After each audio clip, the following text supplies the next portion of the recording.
Army chief ने publicly कह दिया ना कि हम सियासत के अंदर इन्वॉल्व हैं और बंदूक उठा के मुकाबला करेंगे। देखिए ये बड़ी सरप्राइजिंग चीज है मेरे लिए कि एक कॉन्स्टिट्यूशनल डिस्कशन हो। बिस्मिल्लाहिर्रहमानिर्रहीम, अस्सलाम वालेकुम नाज़रीन इकराम, पहले आप ये वीडियो देखिए फिर इस पर डिटेल में बात करते हैं। Mind fantastic clarity of mind.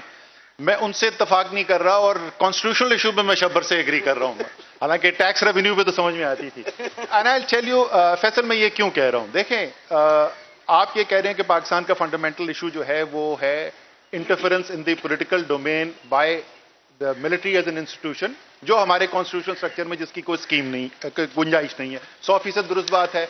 Pakistan की फौज का पाकिस्तान की सियासत के अंदर रोल नहीं होना चाहिए। ये तो people much bigger than Faisal Siddiqui and Asad Umar have said this starting from Quaid e Azam. आप स्टाफ कॉलेज जाएं तो अभी भी वहां कायदे आजम की वो स्पीच का एक्सेप्ट लिखा हुआ है। आप पाकिस्तान आर्मी चीफ, किसी आर्मी चीफ से पूछ लें तो वो यही कहेगा कि फौज का सियासत में रोल नहीं हो सकता। सवाल ये है कि ये सब बोलने के बावजूद, कॉन्स्टिट्यूशन में लिखे जाने के बावजूद, ये आज तक हो रहा है। चलें अब 2023 और 22 की डिबेट हम अलग से कर लेंगे। 2021 तक का तो उस वक्त के आर्मी चीफ ने पब्लिकली कह दिया ना कि हम सियासत के अंदर इन्वॉल्व होते थे। जनरल बाजवा ने ओपनली कहा कि हम पिछले साल तक होते थे, अब हम न्यूट्रल हैं। अब वो कितने न्यूट्रल हैं या नहीं है वो अवाम उसका फैसला कर रही है।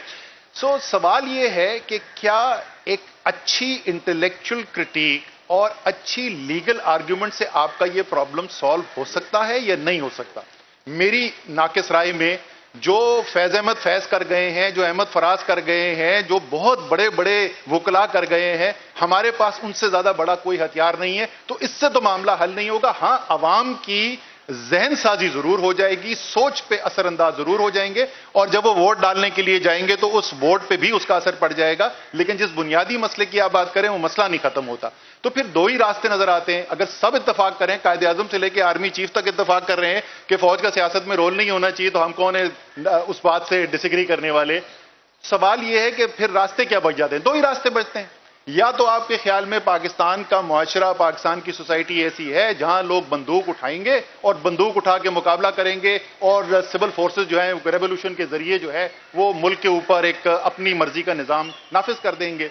लेकिन वही कौम जो बार बार दिखाती है कि जब भी उसको मौका दिया जाता है अपनी डेमोक्रेटिक राइट को एक्सप्रेस करने का, तो वो बड़ी हिम्मत के साथ, बहादुरी के साथ और अच्छे जहन के साथ इस्तेमाल करते हैं, बार बार करते हैं। लेकिन वही पाकिस्तानी कौम जो है वो बंदूकों के सामने खड़े होकर गोलियां खाने को तैयार नहीं है।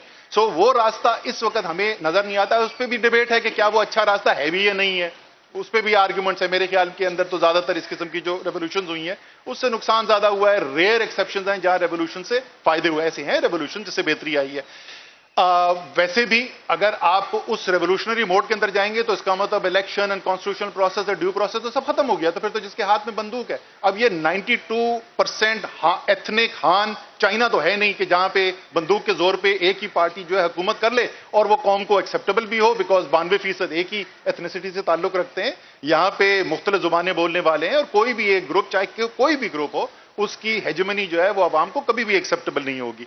तो दूसरा रास्ता फिर क्या निकलता है। दूसरा रास्ता ये निकलता है कि एक तरफ आपके पास एक इंस्टीट्यूशन है जिसकी डिफैक्टो पावर इज इमेंस, इसमें कोई शक नहीं है, और वो अपनी डिफैक्टो पावर कभी अपने इनिशिएटिव के ऊपर, कभी जिस तरह शबर कह रहे हैं कि हमारे जैसे सियासतदानों की इन्विटेशन के ऊपर वो इस्तेमाल करता है।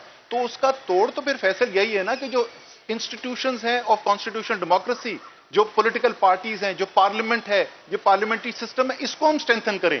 तो अगर आपकी पॉलिटिकल पार्टी स्ट्रेंथन होती है, अगर आपका पार्लियामानी निजाम स्ट्रेंथन होता है, अगर आपकी लोकल गवर्नमेंट स्ट्रेंथन होती है, तो उससे आप वो हदफ हासिल करते हैं जो आप, मैं और ये सारे शायद क्राउड में बैठे हुए तकरीबन सब लोग हासिल करना चाहते हैं। तो ये दो मुख्तलिफ डिबेट नहीं है, ये उसी बड़े हदफ को हासिल करने के लिए ये जरिया है। देखिए मैं जरा क्विकली इस पर कॉमेंट कर दूं कि बंगाली साहब, मैंने खुद कहा था कि 18th अमेंडमेंट का मैं बहुत बड़ा सपोर्टर हूं। कोई ये नहीं कह रहा है 18th अमेंडमेंट रोल बैक करने की, लेकिन हमें ये एक्नॉलेज करना पड़ेगा ये इनकम्प्लीट है स्टेप, और जब तक हम अगला स्टेप नहीं लेते, और मेरी स्पेसिफिक रिकमेंडेशन ये है, हमें एक आईनी तरमीम लानी चाहिए। और मेरे ख्याल में पॉलिटिकल कंसेंसस क्रिएट किया जा सकता है कि अभी जो प्रोविंशियल गवर्नमेंट के पास एक जनरल गाइडलाइंस है, जिस तरीके से नेशनल फेडरल गवर्नमेंट और प्रोविंशियल गवर्नमेंट है, 60 दिन या 90 दिन के अंदर आपने इलेक्शन कराना ही कराना है। तोड़ देते हैं उसको भी, लेकिन कम से कम कॉन्स्टिट्यूशन की वायलेशन तो होती है। So we will have to bind the governments के आपने लोकल गवर्नमेंट लाना है। और इसी से कनेक्टेड पॉइंट है जो मैं, उन्होंने सिक्योरिटी की एग्जांपल दी, मैंने शुरू में क्या एग्जांपल दी थी, पानी पीने की। जब आपके शहरी को अपनी जो उसका हक है, उसकी जो जरूरत है वो पूरी होती भी नजर आएगी, तो उसका फिर सिस्टम के ऊपर एतबार होगा, फिर उसका वफाक के ऊपर और रियासत के ऊपर एतबार होगा। वीगो डाले से रियासत पे एतबार नहीं पैदा किया जा सकता। आप अगर करना चाहते हैं कि रियासत मजबूत हो तो आपको अवाम को उनकी जरूरियात पूरी करनी होंगी, और उसके लिए ताकत जो है वो पिंडी और इस्लामाबाद से निकाल के हर डिस्ट्रिक्ट लेवल के ऊपर आपको ले जानी पड़ेगी, बशमूल कराची, सिर्फ कराची नहीं, बशमूल कराची। नाज़रीन इकराम, आपने वीडियो देखी, रात को जमात इस्लामी और सिराजुल हक जो हैं उन्होंने भी आज एक वाज़ेह तौर पर कह दिया है कि हम भी धांधली के खिलाफ एहतजाज करेंगे। पूरे मुल्क के अंदर इस वक्त चारों एतराफ से एहतजाज की कॉल दी जा रही है। तमाम सियासी पार्टियां इस वक्त सड़कों पर हैं।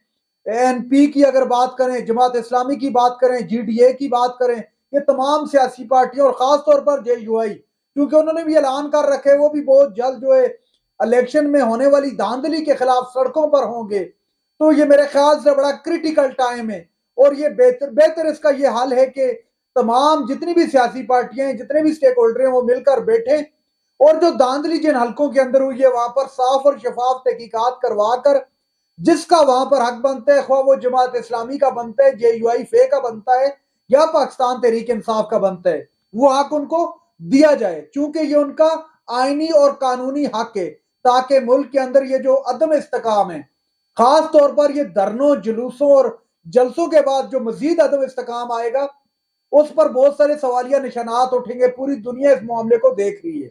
रात को एक बहुत बड़ा इत्तेहाद सामने आया, पाकिस्तान पीपल्स पार्टी और पाकिस्तान मुस्लिम लीग नून का आने वाली हुकूमत के लिए उन्होंने इत्तेहाद का ऐलान कर दिया। अब देखते हैं कि ये इत्तेहाद चलेगा, आवाम इसे को एक्सेप्ट करेगी या नहीं करेगी, क्योंकि मैंडेट पर डाका डालने की बातें चारों इतराफ से की जा रही हैं।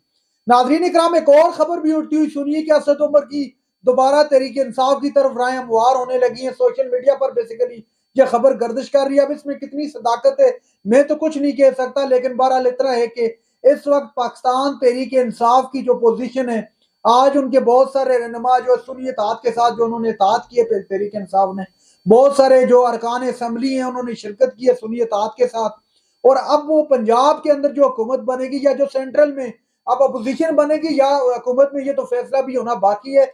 लेकिन जो नंबर गेम के हवाले से लग रहा है इस वक्त पाकिस्तान मुस्लिम लीग नवाज वाजे आगे दिखाई दे रही है। उसकी बेसिक जो वजह है, क्योंकि तहरीक इंसाफ किसी के साथ बैठने को तैयार नहीं है, वो नून लीग कर ले, वो पीपल्स पार्टी कर ले या वो एमक्यूएम कर ले, तो इसलिए वाजे नंबर जो है नून लीग के ही पास है, क्योंकि उनके पास एमक्यूएम भी है और उनकी भी 17-18 सीटें, इस तरह 54 के करीब सीटें पीपी के पास हैं और 73 से 74 के करीब मुस्लिम लीग नून की अपनी है। तो तकरीबन ये कुल मिलाकर 142-143 का फिगर बनता है। तो जब रिजर्व सीटें इनको नशिस्तें इनको मिलेंगी तो ये इनके पास अक्सरियत बनती है, जो एक हकीकत है। लेकिन तहरीक इंसाफ दूसरी जानब वो एतराज करती हुई दिखाई दे रही है कि ये धांधली वाली हुकूमत को हम नहीं एक्सेप्ट करेंगे, हमारा मैंडेट है हमारे हवाले किया जाए। नाज़रीन इकराम, ये थी आज की हमारी वीडियो। चैनल पर जो नए चैनल को सब्सक्राइब कर लेंगे। वीडियो तक के लिए अल्लाह हाफिज।